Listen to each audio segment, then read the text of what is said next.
Briar's Book by Tamara Pierce. Chapter 1. Briar Moss knew he was only dreaming, but he didn't care.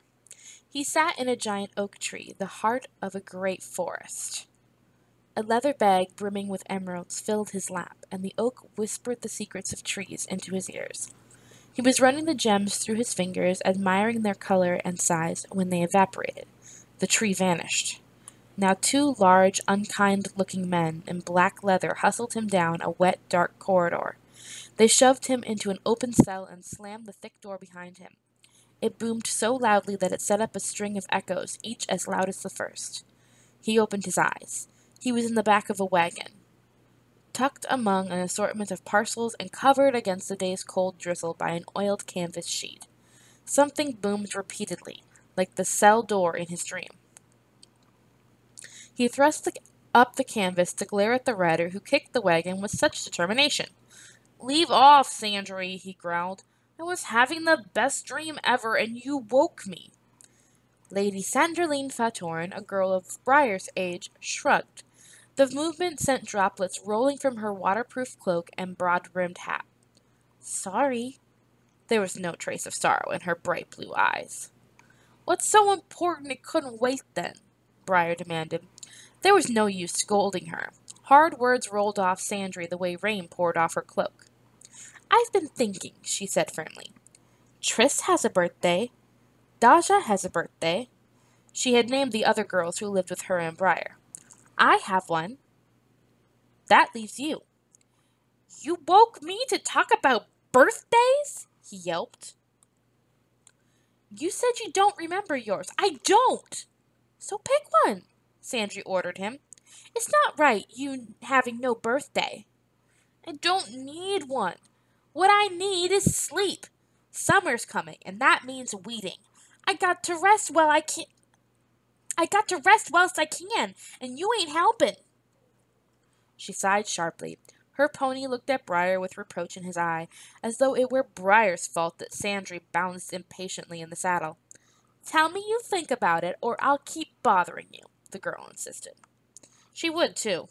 Sandry's determination awed Briar, though he would die rather than tell her that. "I'll think about it," he said wearily. "Can I sleep now?" "Why? We're almost to the mire. I'll see you at home tonight." She clucked to her pony and trotted down the road. Briar let the canvas drape and fall and settled among the boxes and bundles. Birthdays, he thought. Only a girl noble would think the day you came into the world was a thing to celebrate. His mother had certainly never mentioned it, that he could remember. Of course, could just manage to remember her, a woman whose skin was as golden brown and hair as glossy black as his. She had smelled of cheap rose scent, and someone had knifed her one night as she came home from the inn where she worked. Briar thought he'd been about 4 then. Memories like that were pointless. It was better to deal with his housemate. If Sandry wanted him to have a birthday, he'd better pick one and get it over with. Briar yawned and shut his gray-green eyes. He wouldn't choose a birthday in this month, that was for certain.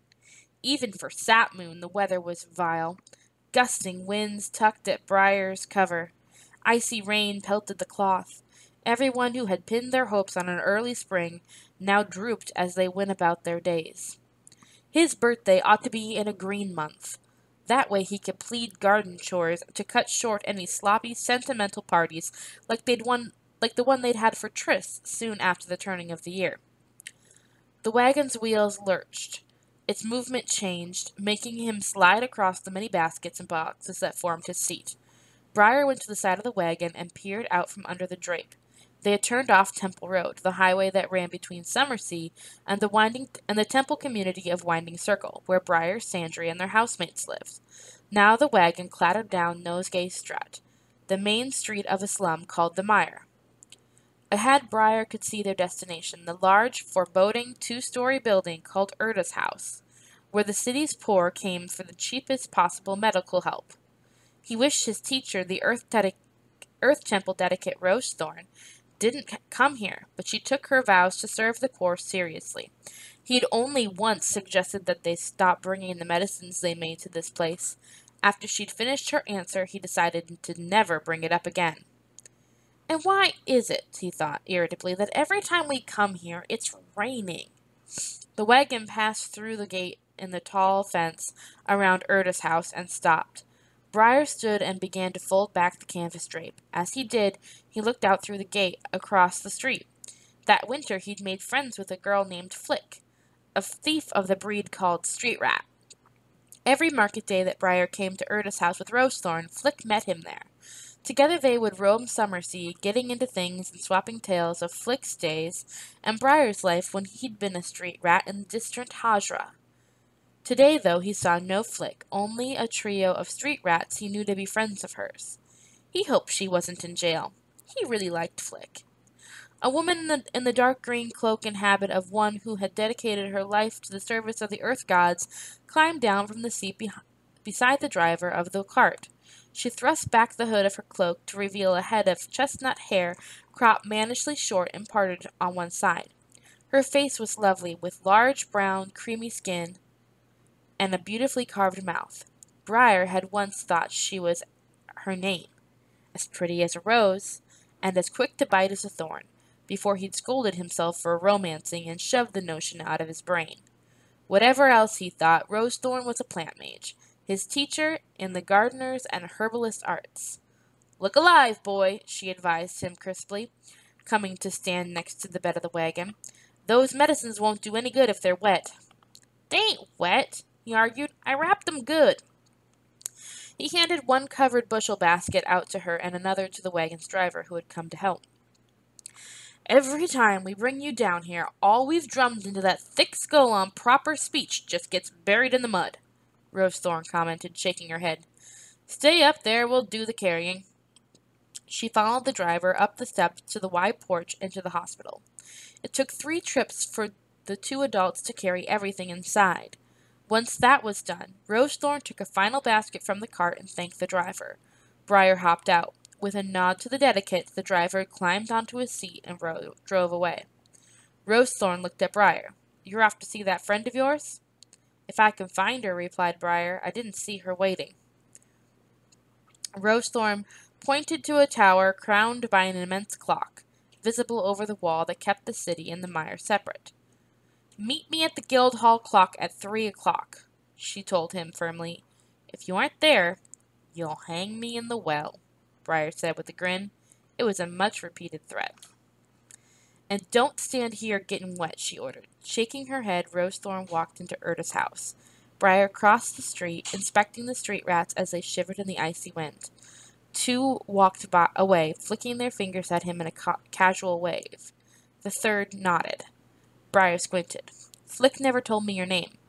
"Alleypup." The other boy, smaller, dark-skinned and dark-eyed, dressed in tatters, shifted from foot to foot. He wore no shoes, only muddy rags wrapped round his feet. "Flick said I was to bring ya." "Bring me where?" Briar asked suspiciously. "To her den, down below. She don't look so good." "Don't look so good how?" Briar felt his own arms as if he warmed them. In truth, he was checking that the hideout knives strapped to his wrists were in place, hilts set so he could free them quickly. There were other blades and sheaths all over his body, but the wrist knives were the quickest to reach. Alleypup sighed. "She's got spots, like she's sick, and she's got no coin for Erda. She asked, would you come have a look?" "Me?" Briar demanded, shocked. "I grow things. I'm no healer." "Flick told me you seen sick folk before. You helped Dedicate Rosethorn do up medicines and things. Course, if it's too much trouble." Alleypup turned away. Briar grabbed the street rat and glared at him. "I never said I wouldn't. I was just surprised, is all. Where's Flick?" Alleypup led Briar into an open cellar and under some lumber that leaned against stones. Here was an open tunnel underground. A few steps inside brought them to a niche in the wall. The street rats had put oil lamps there. "I don't suppose you'd light these up?" asked Alleypup, "you being a mage and all." "You want my mate Tris for that," Briar informed the other boy. In the language of the streets, a mate was the closest of friends. "Or Daja, that's back at Winding Circle. I can't do fire." "Humph," snorted Alleypup. "That's no help." He fumbled in his pocket and produced flint and steel to light the wick. Briar's thin-bladed nose twitched as the reek of hot animal fat filled the air. He'd forgotten that scent. At home in the temple city of Winding Circle, they used oil treated with herbs. The dog work of filling jars with oil and chopping herbs into them was his least favorite chore, but now it seemed the chore was worth some trouble. And ain't I getting nice over such things in my elderliness, he thought as he followed Ally Pup down the tunnel. They crawled for about 60 yards, splashing through a trickle of wet. Briar wondered how Rosethorn would react when he returned with mucky clothes. She was all too likely to dump him into the horse trough and keep him there until he was clean. Rosethorn liked dung as much as any gardener or plant, but she had strong feelings about it when it was on Briar. He was all too aware that this sense of being dirty marked another change in his life since he'd left the Hajran slums. Was he ever himself any more?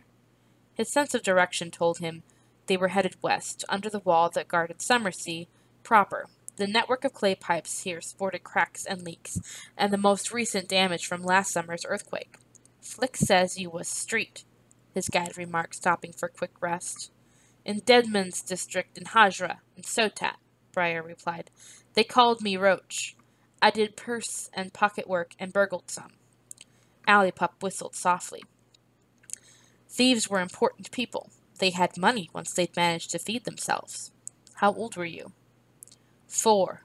Briar stepped around what looked like a long dead dog. "The thief lord took me in after a while and gave me my name." "The streets from 4. That's harsh," Ally Pup said, and coughed. Leaning away from Briar, he spat into the deeper running water of the city sewers. "My mum and dad only loped off 2 winters back. Said I was too hard to raise." Briar slipped and had to brace himself against the walls around him to get his balance. "Think I'll boil my hands before I eat again," he thought. To Ally Pup he said, "I never knew any but my ma, that died. Now I guess my mates at Winding Circles, the girls, they're like sisters. They're complicated, though." "Mages is always complicated," Ally Pup commented. They had come to an intersection. He looked both ways, then led Briar right into a larger tunnel. "We been hearing stories about you and them 3 girls since the quake." They splashed on in silence for a while. The pipes got big enough that they could walk if they didn't mind hunching over and getting their heads knocked from time to time. These pipes were glazed clay, better in quality than the smaller ones, though Briar still noticed some quake damage. Some of it had been repaired, the newer clay lighter in color than the old stuff. Once they'd stopped for another rest, Briar noticed that Ally Pup wheezed a great deal. The other boy remarked, "Flick says you was a jailbird." "Have a look." Briar held both hands close to the lamp and let Ally Pup see the dark blue X's tattooed between his forefingers and thumbs. "They grabbed me up a 3rd time, and I was on my way to the docks," he said with pride. "But Nico, a teacher of mine, he saw my magic and bought me off the magistrate." "Never!" whispered Ally Pup, startled. "Truth," Briar nodded. "He brung me to Winding Circle. I ended up in a house with 3 girls because he saw the magic in all of us." "Nobody saw you as magic before?" Ally Pup inquired.